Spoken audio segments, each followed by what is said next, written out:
আজ আমাকে কথা বলতেই হবে ইনশাআল্লাহ, কারণ আগামীতে আবার আপনাদের সাথে দেখা হবে কিনা আমি জানি না। কথা বলতেই হবে। বসেন, কেউ দাঁড়িয়ে থাকবেন না। আমি দেখতে পাচ্ছি বাংলাদেশের ভাগ্য আকাশে উত্তর গগনে কালো মেঘ জমা হয়েছে, ঝড়ের পূর্বাভাস লক্ষ্য করছি।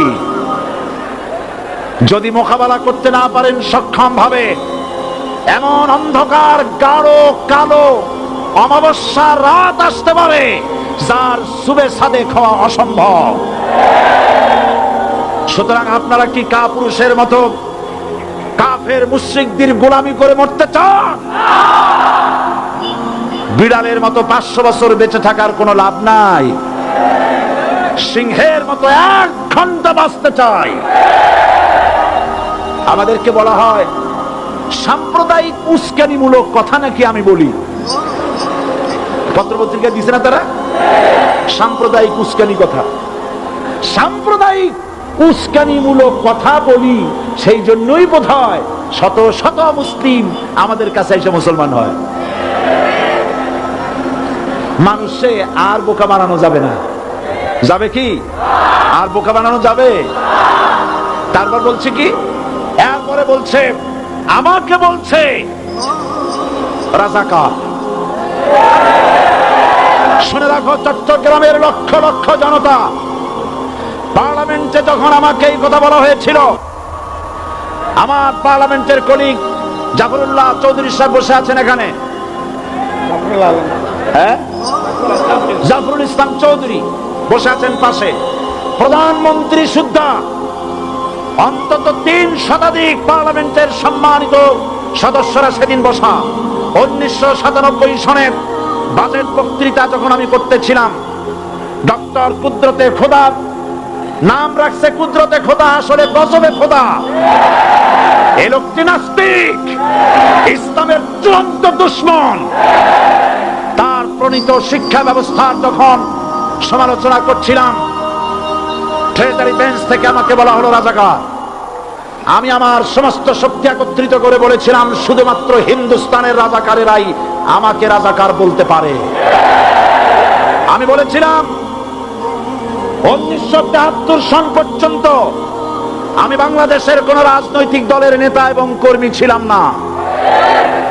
আমি রাজাকার নই। আমাকে রাজাকার বলে যদি তাকে প্রমাণ করতে না পারে 10 কোটি টাকার মানহানি মামলা দায়ের করব। আমার এই বক্তব্য সারা দুনিয়া শুনেছে।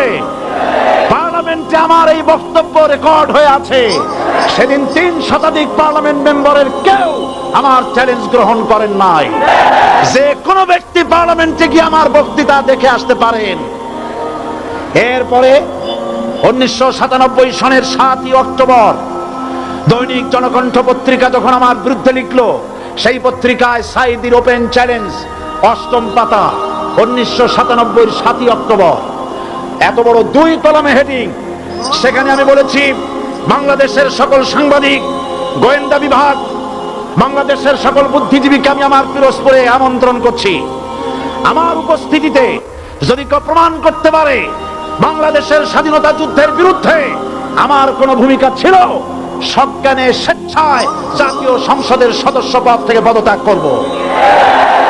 3 বছর পার হয়ে গেছে, আজ পর্যন্ত কেউ এই চ্যালেঞ্জের মোকাবেলা করে নাই। সুতরাং আমাকে যারা রাজাকার বলবে তারা পিতৃ পরিচয়হীন অবৈধ সন্তান। 1971 সনের, শোনো মুসলমানেরা, 1971 সনের কোন কাদা সাইদির গায়ে লাগে নাই। আমাকে রাজাকার বলে জনগণ থেকে বিচ্ছিন্ন করবা, জনগণ থেকে আমারে বিচ্ছিন্ন করা যাবে না।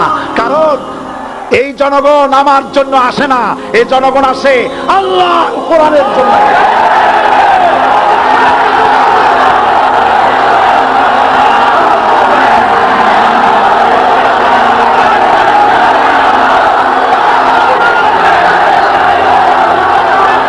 আজকে আর যারা ইসলামের কথা বলে, যারা ইসলামের কথা বলে তারাই রাজাকার, তারাই মৌলবাদী।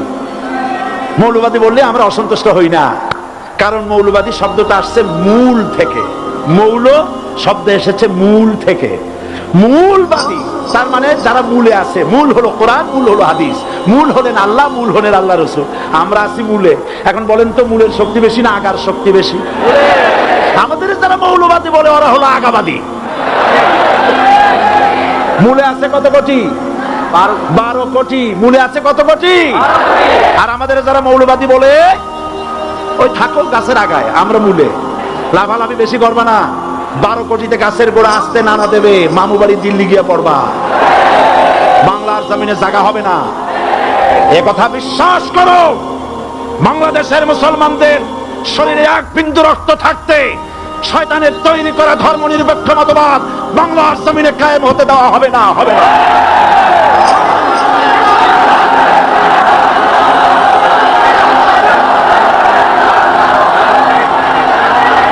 রাসূল করিম সাল্লাল্লাহু আলাইহি ওয়াসাল্লাম কোরআন প্রতিষ্ঠার জন্য আন্দোলন করেছিলেন। আয়াতুল কুরসি আমাদের সে কথাই শিখিয়েছে।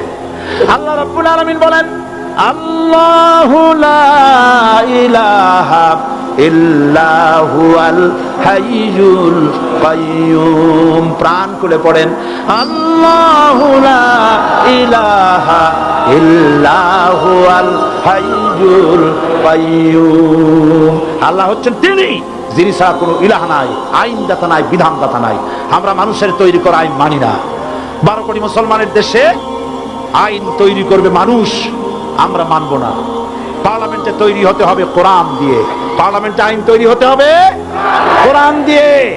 সুতরাং ভয় যতই পান আর যতই ষড়যন্ত্র করেন, 4 দল যখন একত্রিত হয়েছে, ঐক্যবদ্ধ থাকবে, সরকার ঐক্যবদ্ধভাবে গঠন হবে, নির্বাচন ঐক্যবদ্ধভাবে হবে এবং কোরআন হবে, আল কোরআনের পার্লামেন্ট হবে বাংলাদেশে।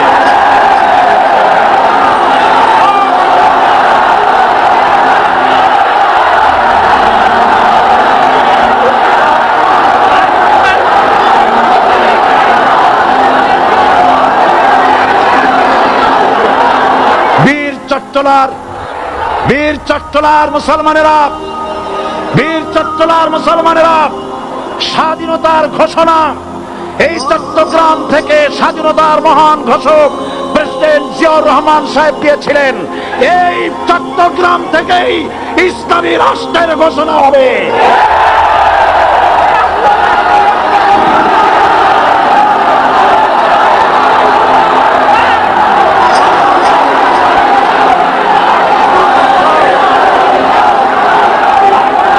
আশাবাদী আপনারা অবশ্যই তা পারবেন। আমি 100% বিশ্বাস করি ইনশাআল্লাহ। কারণ যে ষড়যন্ত্রের মোকাবেলা করে স্থানীয় রাজনৈতিক দলের নেতৃবৃন্দ কোরআনের মাহফিল সিনায় এনেছেন, আমি প্রথম দিনেই বলেছি চট্টগ্রাম তাফসীরুল কোরআন মাহফিল কোন রাজনৈতিক দলের প্রতিনিধিত্ব করে না। এটা কোন জামাত শিবিরের একক সম্পদ নয়, এটা চট্টগ্রামের মুসলমানদের কলিজার টুকরা তাফসীরের মাহফিল। সুতরাং এই মাহফিল